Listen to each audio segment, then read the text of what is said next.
Hello everyone and welcome back to the channel. Now get ready for tonight's story, a mysterious story about a detective trying to resolve a murder case. Now if you're ready, let's dive into the story. The air was chilly and the night was quiet as Detective John Peterson made his way to the crime scene. The house was isolated, surrounded by dense wood, and the only sound was the crunch of his boots on the gravel driveway. He entered the house and was immediately hit by the smell of death. The living room was a mess, furniture overturned and glass shards scattered on the floor. In the center of the room was the body of the victim, lying in a pool of blood. The victim was a young woman in her late 20s, with long dark hair and a serene expression on her face.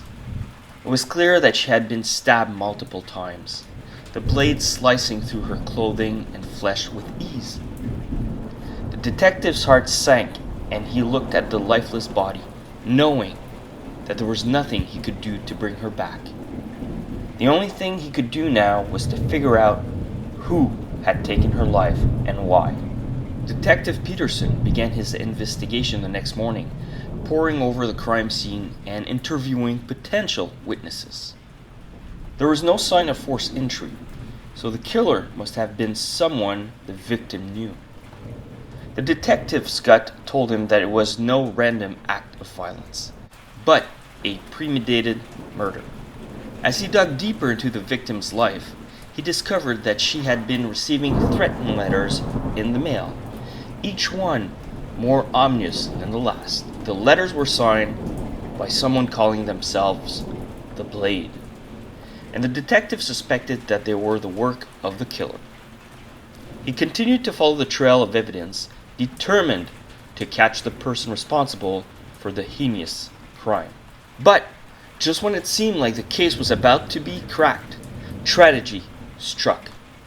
The detective was ambushed by the killer and stabbed with the same blade that had taken the victim's life. He fell to the ground, his vision quickly fading, and the last thing he saw as he turned was the glint of the blade coming down towards him. Darkness didn't come all at once. Detective John Peterson felt it creeping in, like cold water slowly rising around. The pain hit first, sharp, burning, alive, spreading from his side into his chest as he lay on the damp forest floor just outside the victim's house. The blade had gone deep, too deep. But he didn't die, not yet. A distant ringing filled his ears, muffling the world, but through it he heard something. Footsteps, slow, measured, calm. The killer wasn't running, he was walking, savoring it. Peterson forced his eyes open. The night sky blurred above him, branches swaying like shadows clawing at the stars. He tried to move, but his body barely responded. His hand twitched, finger dragging through wet leaves, his own blood mixing with the earth. Then the figure appeared, tall, still, waiting. The killer stood just above the edge of the porch light, face hidden beneath a hood, the blade hanging loosely at his side, dripping, waiting. "You should be dead," the man said quietly, his voice calm, very calm. No rage, no panic, just certainty. Peterson coughed, choking on the metallic taste filling his mouth. Not yet." A pause. Then a tilt of the head. Interesting. The killer stepped closer. Peterson's instinct screamed. Not fear, something deeper. The raw refusal to die. His hand slid under his jacket, finger brushing the grip of his service weapon.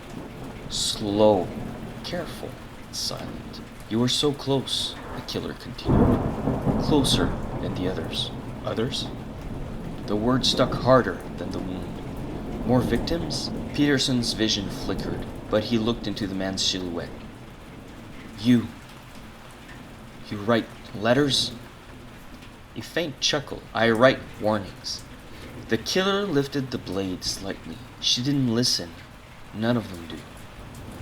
Peterson tightened his grip. One more step, he rasped. The killer took it. The gunshot shattered the silence. The killer staggered back, a grunt escaping him, more surprising than pain.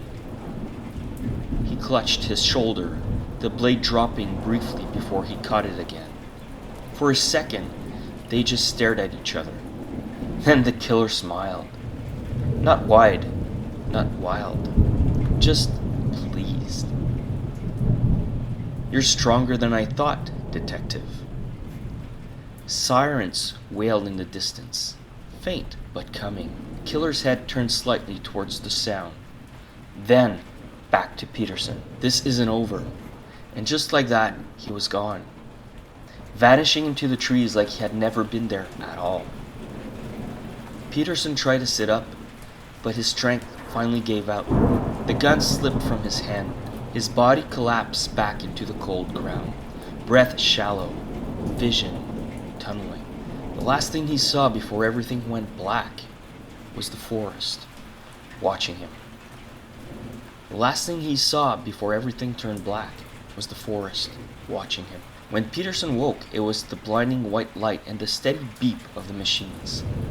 Hospital. Alive.